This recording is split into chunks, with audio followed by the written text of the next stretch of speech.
Բարև ձեզ, հարգելի գործընկերներ,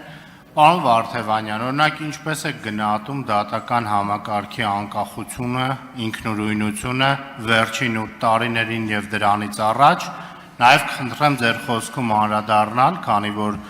վաղուց է ինչ զբաղվում եք փաստաբանությամբ եւ հայտնի անձանց պաշտպանությամբ, ովքեր քաղաքական գործունեություն են ծավալել, օրինակ ինչպես է գնահատում իրավիճակը նաև քաղաքական բանտարկյալների թվի աճի կամ նվազման մասով 18 թվականից այս կողմ եւ հետ։ Շնորհակալություն։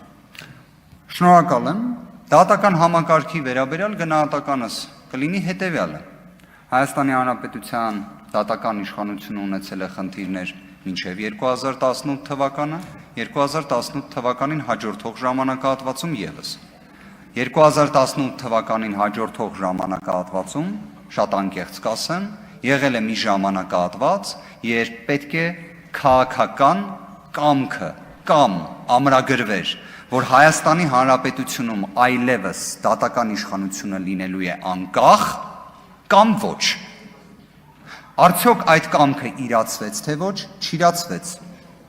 Դատական համակարգում կան խնդիրներ բազմաթիվ։ Ես անկեղծորեն եմ ասում,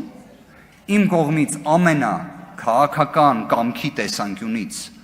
այս իշխանությունների անընկալելի երևույթը տեղի էր ունեցել, եթե չեմ սխալվում, 2021-22 թվականին, երբ Երևան քաղաքի ընդհանրավարության քրեական դատարանի դատավոր Մնացական Մարտիրոսյանը նշանակվեց Երևան քաղաքի ընդհանրավարության քրեական դատարանի նախագահ։ Ոչ թե կարգապահական վարույթ հարուցվեց, ոչ թե կարգապահական ներգործություն իրականացվեց, ինչպես օրինակ բազմաթիվ դատավորների լիազորություններ դադարեցվել են, բազմաթիվ։ Մնացական Մարտիրոսյանը պաշտոնի բարձրացում ունեցավ։ Սա, գիտեք, կարծում եմ շատ լավ բնութագրող էր, թե ի վերջո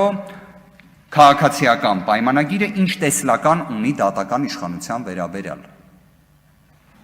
Ես իհարկե կրկին եմ ասում, սա բացառիկ նաև իրավունքի հոգեբանության կոնտեքստը, երբ փորձես բացահայտել, իմ համար անբացատրելի է քաղաքական կամքի տեսանկյունից։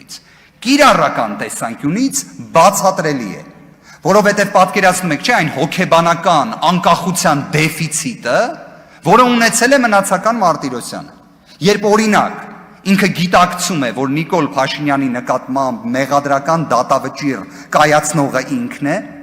օրինակ պարոն Սասուն Միքայելյանի նկատմամբ դատավճիռ կայացրած, կալանքի տակ պահած անձը ինքն է, եւ հիմա իշխանություն է փոխվել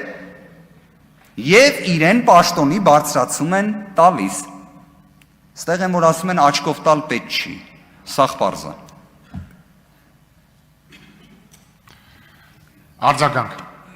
Շնորհակալություն, պարոն Վարդևանյան, այդ ձեր նկարագրած իրավիճակը ինչի հետ եք կապում, ինչի հետ եք պայմանավորում, նաև իմ հարցի մի մասը կարծեք անպատասխան մնաց, խնդրեմ անդրադարձեք քաղաքական բանտարկյալների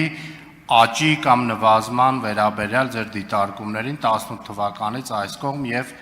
հետ։ Շնորհակալություն։ Հետևյալը կասեմ, հանրային հնչեղություն ունեցող դեպքերով քաղաքական բանտարկյալների թվի տեսանկյունից իսկապես աննախադեպ է այս ժամանակահատվածը, եւ կարծում եմ դրանք կարող ենք նույնիսկ հետևյալը առաջարկեմ, թուղթ ու գրիչով բոլոր դեպքերով առանձին խոսենք։ Անկեղծորեն եմ ասում, թուղթ ու գրիչով։ Եթե կկարողանան այն գործերը, որոնք ես կվկայակոչեմ, որտեղ կալանքը եղել է բացառապես քաղաքական նպատակով, ինձ ապացուցեն հակառակը, այսինքն գրիչով ջնջենք։ Բայց եթե չկարողացան հակառակը ապացուցել, առնվազն եկեք մեղավորներին պատասխանատվության ենթարկելու հարցը հստակ ֆիքսենք։ Քաղաքական բանտարկյալներ շատ կան։ Քաղաքական բանտարկյալների տեսանկյունից ես էլի եմ վկայակոչում Ռուբեն Մխիթարյանի, Դավիթ Ղազինյանի դեպքն է։ Իդեպ Դավիթ Ղազինյանը վերջերս է ազատ արձակվել, որովհետև վերջինիս նկատմամբ կալանք էր կիրառված ակնհայտ ապօրինի կերպով։ Բայց ինչ էին ասում։ Որ պատկերացնեք, ներողություն եմ խնդրում 30 վայրկյան ավել պատասխանեմ։ Ասում էին Դավիթ Ղազինյանը, եթե չկալանավորվի, նայեք, քննիչը, դատախազը, դատավորը, եթե չկալանավորվի, Առավոտից գիշեր պետքա խոչընդոտի բոլորին, սենց տապալի նախաքնությունը, հետո դատաքնությունը, մի խայտառակ վիճակ։ Տենում եք, չէ, Դավիթ Ղազիմյան։ Ավարտեք, պարոն Վարդևանյան։ Այստեղ է խնդիրը։ Լիլիթ